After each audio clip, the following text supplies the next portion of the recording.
this is series 2 on this special anniversary shoot. Hope you have seen the first video and hope you are watching all the videos. Okay, they're in different series with this fine girl. So hi guys, so today we're going to be talking about how we met. And to be honest, it's a whole movie on its own. I'm telling you. Serious movie. All the orchestration, all things God had to do to get us together. I'm telling you, we're very deep. Yeah, so like I said in the first video, I was pretty much content. Most of my mates married years and years before me. Most of them had relationship from university days. My own days, I was just serious with God. Didn't have time for, for a relationship. So just having a lot of good Christian and godly man and seeking the Lord. But when I was now getting of age and I wanted to settle down, because I was doing ministry, there was a lot of pressure, to settle down and all that, and they help her badly, to help my whole life, So I began to look for a wife, and it was work. It was work. And then we read the scripture, we've always been taught the scripture, Proverbs 18, I think 22 or so, that says, "He that finds a wife finds a good thing and obtains favor." So they've always interpreted that he that findeth as like go and find. So we thought it was a mechanical thing now. But later, after many years of coaching, I understand that Proverbs 19 also mentions that wealth and riches are things you will inherit from your father. But a prudent wife only comes from the Lord. So and it says a virtuous woman who can find. So the finding in Proverbs 18 wasn't talking about you just manually finding. We're just describing what happens when a man has found. But the process of finding, you have to do it with God. It says a prudent wife comes from God. A virtuous woman who can find. It's not something you can find for yourself. So I understand better now. But then, I didn't know that. So I was finding around Lagos. I find it. I finding. I don't know what to say. I suffered in Lagos. So I had guys in different big churches, all the big churches, at the time, Fountain of Life, House on the Rock, all those major churches that had all those tush girls, Redeem, some big Redeem. So I had all my friends. I said, look, I'm looking for a wife. If you see any fine girl, this, just call me. And truly, some of them were calling me, and that's when I learned roads in Lagos. So I didn't used to go out so much. When there was time, they would call me, hey, come now, service about to end. I've seen one girl, come. And I went that road and drive through traffic to get there. And I say, come, run. I'll get there and meet the girl up there. So this is why you called me. I said, why you know Mariam? I said, but really, so it was horrible. That's why I knew that it's difficult for people to actually be able to, God is still the best matchmaker. I wish people can understand that. God is still the best matchmaker. I mean, dating site has nothing on God. I'm telling you. Hookups have nothing on God. That's it. God is still the moment best right there. matchmaker. And it just, let me not jump ahead of myself. So I went around like that. There was even one I drove from Festac to Badagry. Long distance. Got there like this when I met the girl. I was looking for how to escape. The girl was saying, you're not talking, I'll be going. I'm saying, look. That's the prayer. How you will be going is what I'm even thinking. That's why I'm not talking. I met all kinds of people because I'm running up and down, and when I got tired, when God told the blessed Adam with a wife, he had to put Adam to sleep. Yeah. Sometimes if you can't sleep, God can't, do something major in your life. It's like surgery. If they're gonna do surgery in your life, they're gonna have to make you sleep. If they don't make you sleep, you'll be interrupting the whole thing. When they bring out the knife, you just hold your hands. You'll be interrupting everything. The scalpel is knife now. They say going under the knife. Template. My brother, leave me. His knife. So this is how she looks at my trouble. Melancholy people, they are always like that. They know that we Sangwe can find a way to dagbo anything. So Poppy. So what was I saying? When they bring out the knife, you interrupt. So you just interrupt because God needs to put you to sleep to carry out a major surgery in your life. So that's why I suffered around Lagos. Had scouts and they kept calling me, but nothing major ever happened. So what happened in your own life? Okay, so like I said in the previous video, I was already in a relationship. I was engaged. Our families had met. They had done the first introduction, the very first one, which is a knocking on the door. So families had come to know each other and all of that. Interestingly, in that relationship, we had a lot of breakup. So there are lots of times we had broken up. I think we were together for 5 years and we broke up 7 times. Wow. And interestingly, all 7 times he ended it and he came back by himself. But the background to this is that it just seemed like the perfect thing for me because I already had been diagnosed with PCOS and some other health issues. So it only made sense to marry a doctor. And if a doctor proposed, and he seemed like, apart from being a doctor, he was crazy about me. Absolutely adored me. So it just seemed like a perfect thing to do and to be in. So we had our tough times, we had our turbulent times, we had our quarrel times, we had our moments, you know. We had a lot of those moments, But we had a few, they were good times, to be honest. So at some point, when he was about to leave the country, we considered us doing a court wedding, and then he would go, then I'll go and join him. But I wasn't at peace about it, and he too wasn't so sure about it. He just kept saying, I don't think we're ready, I don't think we're ready. And so when he left, the plan was he will come back after a while, then we'll get married, then I'll go with him. So in fact, I'd sent some of my stuff with him, planning that, you know, it'll make it easier for me when I'm ready to go. I won't take so many things, because guys never have load anyway. So he left. I was doing my master's in Unilag at the time. And then one morning, you know, we had settled, everything had just been, we had been doing well, everything had been fine. In fact, the last year we were together was the best year of our life, because we didn't quarrel so much, there was no breakup, everything was just fine. We got a rhythm. Like I said, we were always apart, so that last year we were together, so we had found a rhythm, we had come to understand each other and everything. So that morning, I was supposed to have tutorials in school because we had exams. And so I was about to take a bath. I went into the bathroom, and then I felt this unusual, not unusual, but like I said, because I had spent time grooming myself on how God speaks to me. So I knew how God speaks to me, and I know the atmosphere when God literally steps into a room. So I felt the very strong presence of God, and I heard God say, I want to speak to you. So I left everything in the bathroom and I went into my room. And in this part of the world where we live, NEPA used to take lights. So NEPA took lights.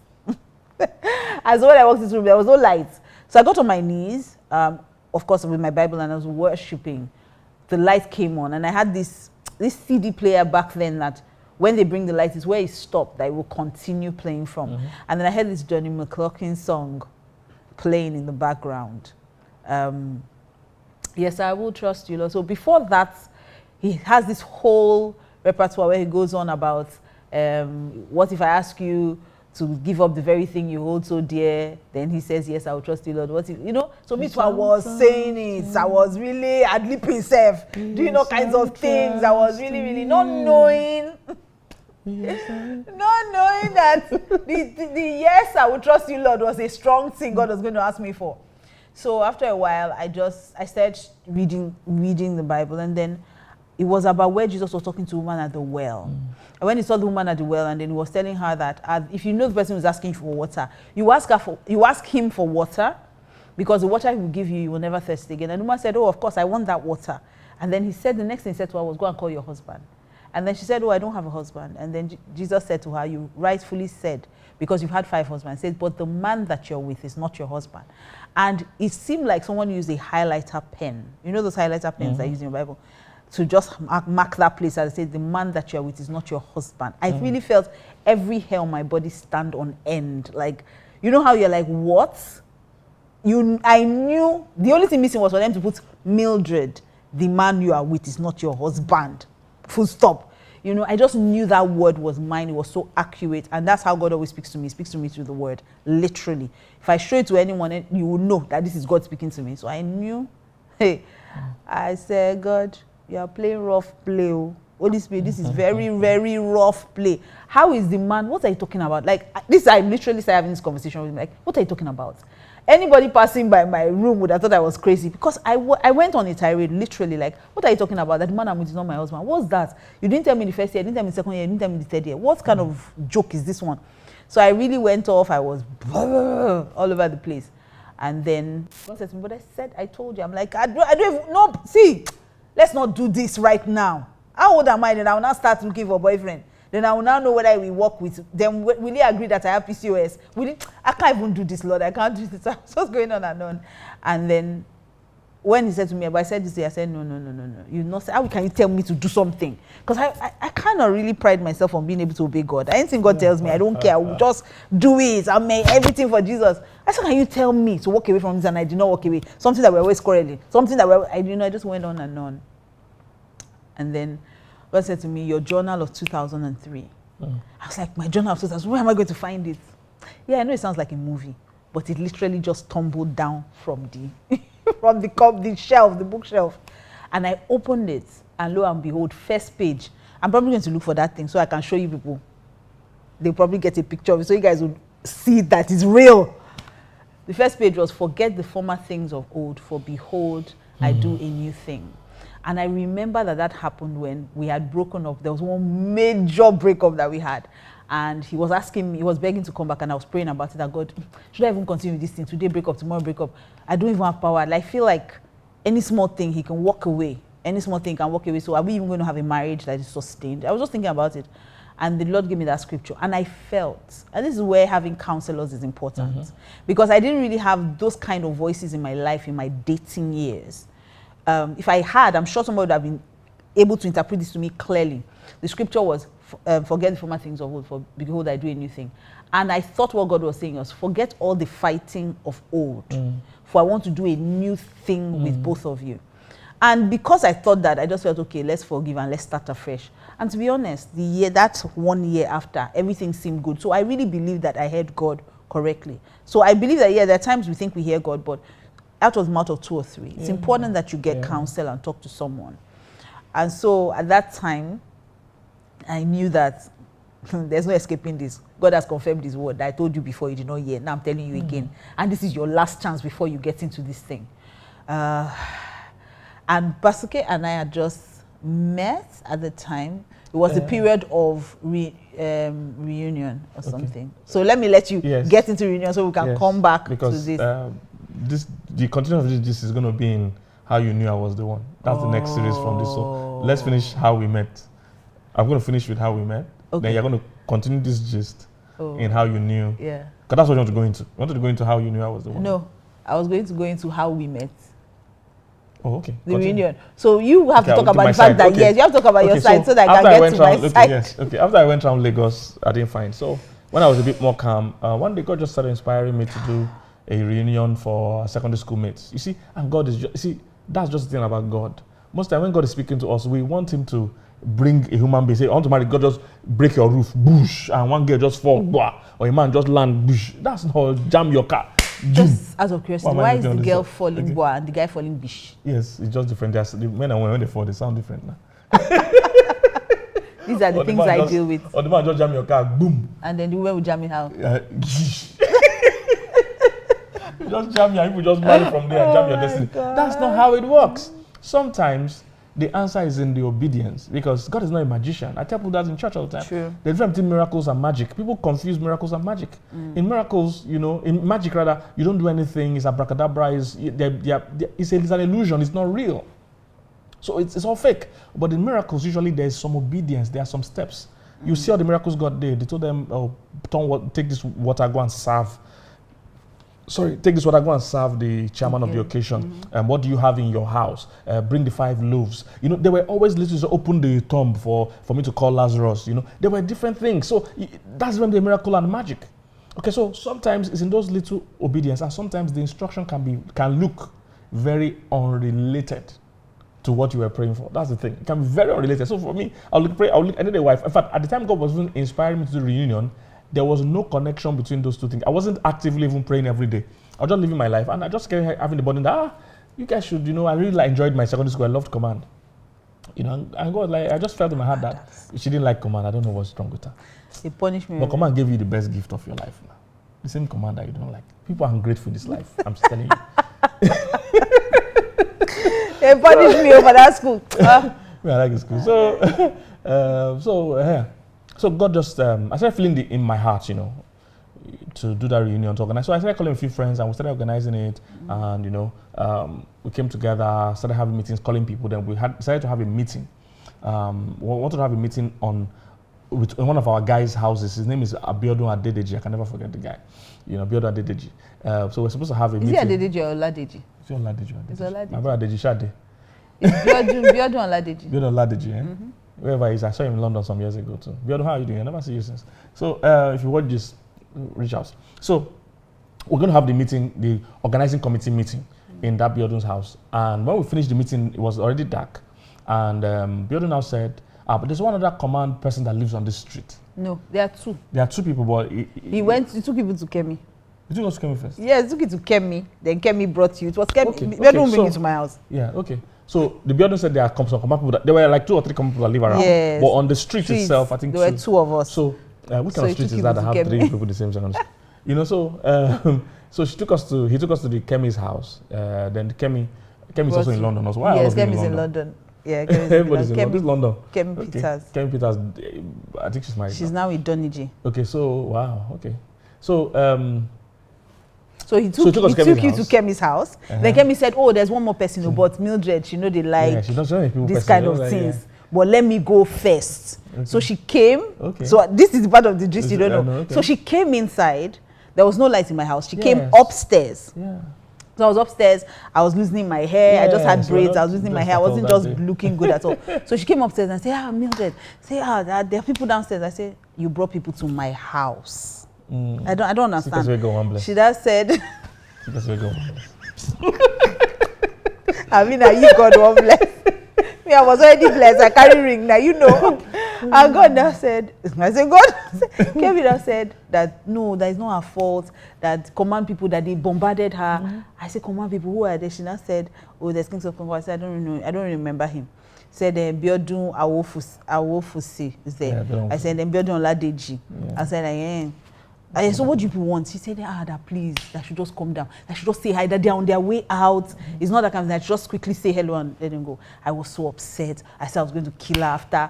She's struggling with me. She said, please just come. I said, I'm not, she just tie your hair. So I wore my father's jalabia. Yes. There's one silk cream jalabia. Yes. I just wore it and then tied my hair. Yes. And I came out and said, thankfully there was no light. My dad wasn't back, so the gen wasn't on. So I came downstairs grumbling and really upset with her. So I came down and just snapped out of it for some reason. Yeah. This just made me have a good attitude. I came down and Biodun Awofusi was my friend. Yeah. So I saw Biodun. I was like, oh, hi, Biodun, long time and all that. So started this thing. Then Biodun would say something, Kingsley would say something, and I would answer him. It was just a witty conversation. I don't know. He was looking for my trouble, and I was answering him back or something. So that's so you can continue now. So we got to the house.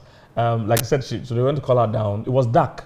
So I really couldn't see her face or features. And besides, she was saying that jalabia, so she didn't look, she was looking shapeless. You know? Yes, now. There's no way I could look shapeless. It was bigger than you. Even if I tried.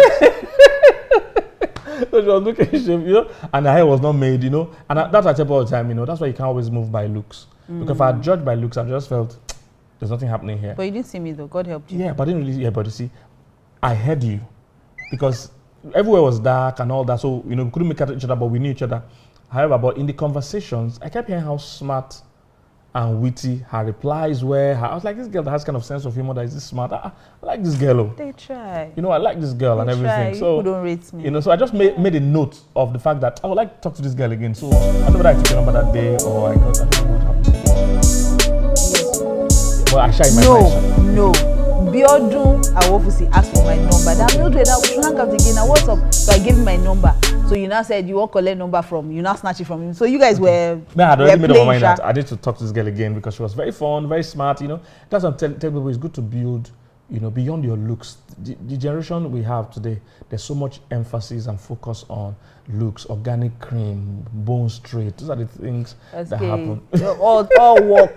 They join together to help move markets. But you have to, the inside is more important because your shape can attract them. Being sharp is what we keep him. Them, yeah. So Professor Solomon David, Professor Emeritus of Relationship, and that's one of our first prominent relationship coaches ever in this life. What did he say? He said, a beautiful face on an empty head is like putting a gold ring on a pig's nose. So imagine that. So he's saying, look, beyond your looks, you need to have something up there. So that's what attracted me to her in the first. It wasn't her looks. I couldn't see her, but I heard her and she was very smart. I'm like, man, I have to meet this girl again. And interestingly, before you come back to your own side again, interestingly, and she'll give us the detailed gist of that gist. So when we're now going to do the reunion itself, the proper event, she wasn't planning to come. But we needed somebody to bake cake, and she had gone to learn how to bake. So this is why I tell you this again, or even guys, do something with your single years. Don't just say I'm waiting for marriage. Learn a skill, learn a hobby, be a part of something. Sometimes along those things that God will use to connect you with someone. Because she had gone to learn how to bake, we just said, okay, you know what, Mildred, you bake the cake. And she had to bring the cake that day, so that's why she came. She didn't really want to come. She didn't like people. She didn't like hanging out. So she didn't want to come for the reunion, but that baking the cake made her come, and we got closer again on that day because of something that happened. She'll give that gist. We got closer on that day and things. So it actually was like an Isaac and Rebecca moment. It's Isaac and Rebecca, Moses and... No, it's Isaac and Rebecca, where the servants got there and said he wanted water. If she didn't carry the pot, she won't get water now. So for me, it was fact that I could bake that meat. So after that day, I killed Kemi and kind of resurrected her. But I didn't talk to her for almost like 2 weeks or something. But we started talking again.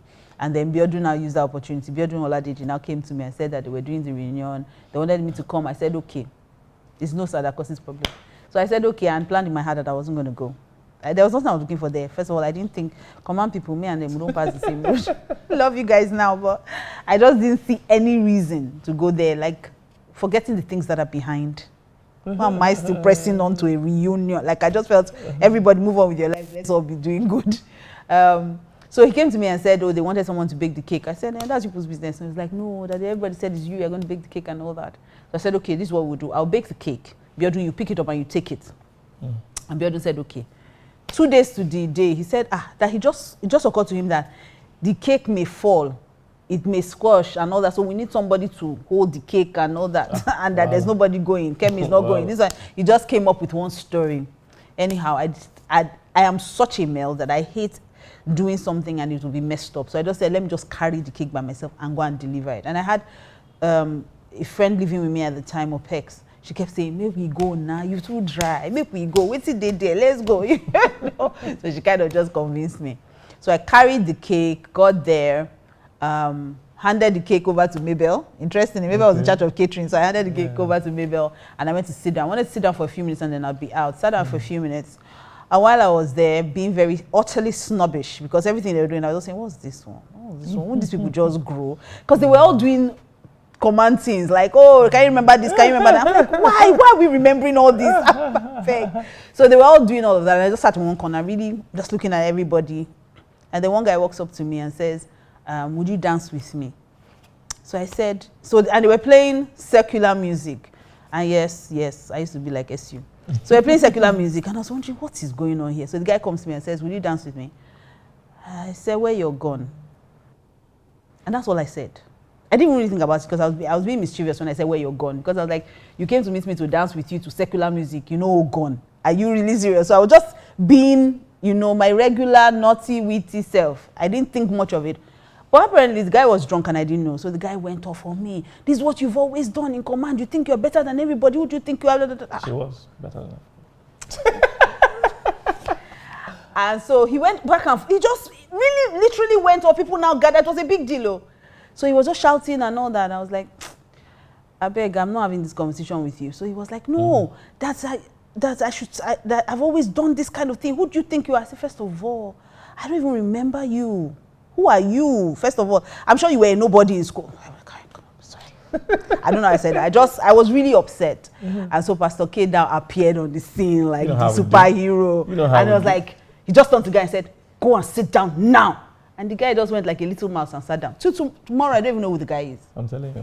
The guy just went like a little mouse to go and sit down. Like maybe he remembered the Kingsley of those days that used to punish his mates. And just say, I beg, I don't want this guy's trouble. I said, go and sit down. The guy just went away quietly. And so Pascal dispersed the crowd. Like Jesus said, he used with that. I need to give a mouth-to-mouth resuscitation. Everybody move back. And so he literally drove everybody away.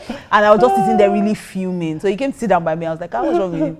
I said, so what do you need? I said, I'm really angry now. I just need to calm down. And I said, so you vex like this? I said, yes. So I said, that guy get loco. I said, no, be here. I go wound him. You know, I said, just calm down, you know, and just talk to me. So we kind of just started talking. I don't even know what we were talking about. We just started gisting and all that. And then I said that it's true that he has my number, but that he hasn't called me, that he will call me after the thing. I said, okay. I didn't really think much of it. I left early. I didn't wait till everything. I left a bit early. Then when I got home, you sent me this message that you don't know, that you are seeing what you are seeing on the road. That am I good with roads? I said yes. Then I said that what you are seeing on the road is Ibadan. I said, why can you be seeing Ibadan? He said, that you are not sure. You took a wrong turn at Oshodi. I said, where are you going to? He said, First Stack. I said, wait. I was running all over the place, not knowing that Vasco was in his house. So I was running. I was like, what can you see? Let me find somebody who can direct you. I started looking for my cousin. I started looking for my brothers. I was also looking for somebody to do that. I don't even know why I was so bothered. Funny enough. You don't have a deep favor. So he was really very, you know, after a while he now sent me a message that no, I'm at home. I am joking. I was so mad. I was so mad. That's why I'm not going to talk to him. So a couple of days after that, by this time, I'd already had done my whole episode and everything. So we started talking. Yeah. We started talking one-off, nothing major. So you now sent me a message that you wanted to go out. There was a day you wanted to go out with a couple of guys. This one is not in how you knew I was the one. No. This story. No. Okay. Go ahead. How you knew I was what? You were not even in the. Okay. You were not interested then, no. You were not interested then. You can't remember. No, who told you I was not interested? Oh. That's what will lead to the story now. Except you have others. Yeah, pretending. Let's say it in next week. Okay, so we'll continue this gist. I was not pretending really, but we'll continue this gist in the how did you know he or she was the one. Okay. All right. See you in the next clip.